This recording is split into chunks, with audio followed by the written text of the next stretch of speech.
Hey everybody, today I'm going to be changing the oil on my 1986 Mercruiser 140 outboard motor.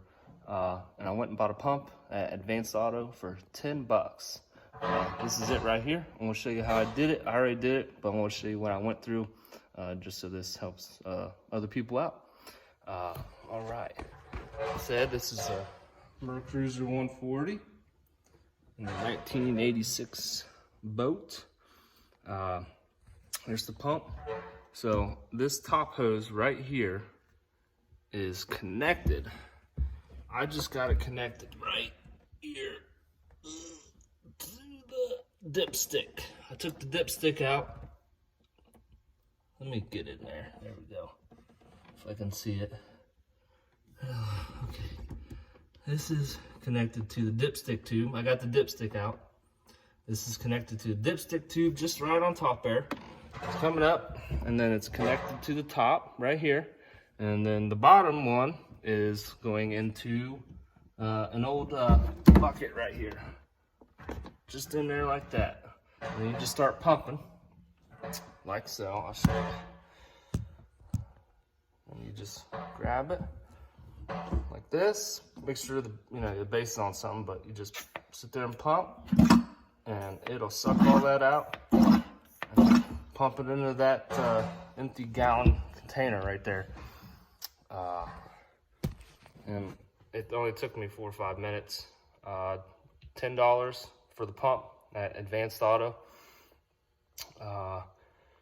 And yeah, it pumps the oil out fast. And I always like to use to container, like I got a container from last year, an empty container, and I'll use that to dump the oil into. Just so I know when it gets up to the correct level, I'm like, hey, I got enough water or enough oil.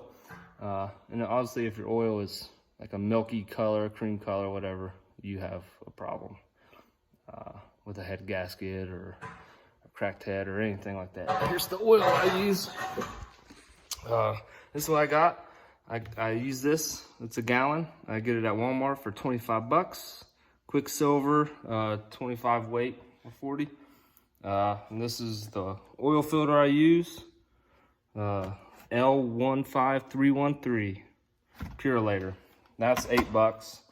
This is 25. So that's how you do an oil change, and hopefully this helps people out.